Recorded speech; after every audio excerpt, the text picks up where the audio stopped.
It's underway right now in Houston, Texas, after federal agents shot and killed a Mexican man living in the U.S. But lawmakers say he was not who agents were targeting. Well, now, of course, it's leading to new questions about what exactly happened, especially since the agents were not wearing body cameras. A group gathered again today at a memorial for Lorenzo Salgado Araujo, killed as he drove a construction crew to a job site. Our Sammy Salina leads us off with where this investigation stands right now and those similarities to cases here in Minnesota. As Houston lawmakers and attorneys discuss the fatal ICE shooting of Lorenzo Salgado Araujo, parallels are drawn. Yes, I think that as the case unfolds, much like the case in Minneapolis, remember that this is a straight copy playbook of ICE.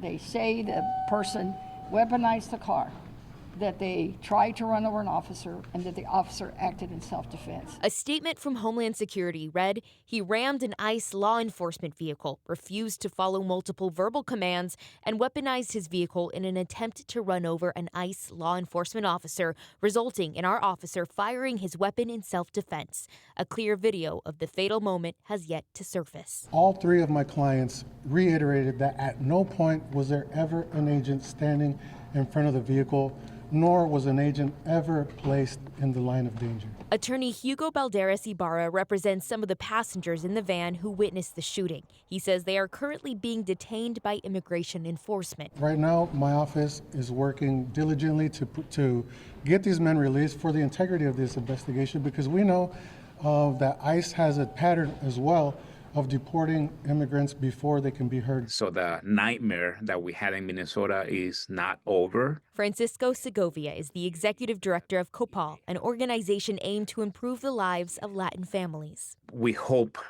at least I hope, that when these November some elections, we are going to have a Congress that may be able to put some limits in the way that enforcement is happening. From what we've seen in this administration, the Justice Department really isn't very interested in pursuing those types of use of force investigations, especially when it could involve members of ICE. Ryan Riley is a senior justice reporter for NBC News. In terms of potential criminal charges, I don't think that that's something that we've seen the administration really pursue. ICE cannot be doing this alone, because otherwise we'll end up just like in the Good case. Nothing. 6 months and we've heard nothing. No one's been held accountable. Democrat U.S. Representative Sylvia Garcia says she has been in touch with acting ICE Director David Venturella. She said he told her he does not have a timeline for his department's internal investigation, and that ICE officers, again, they were not wearing body cams. It's tricky when there's really no video of that incident that has surfaced, Jennifer. No video, and certainly, as you mentioned in the story there, that some of those witnesses are now currently in custody as well. That's right, and the concern is that with folks in ICE custody, how are they going to be able to really convey the story of what happened there when so far that's the only people that saw it besides ICE officers that we know of? Certainly instances journalists and other folks need to keep pressing on. Thanks, Sammy.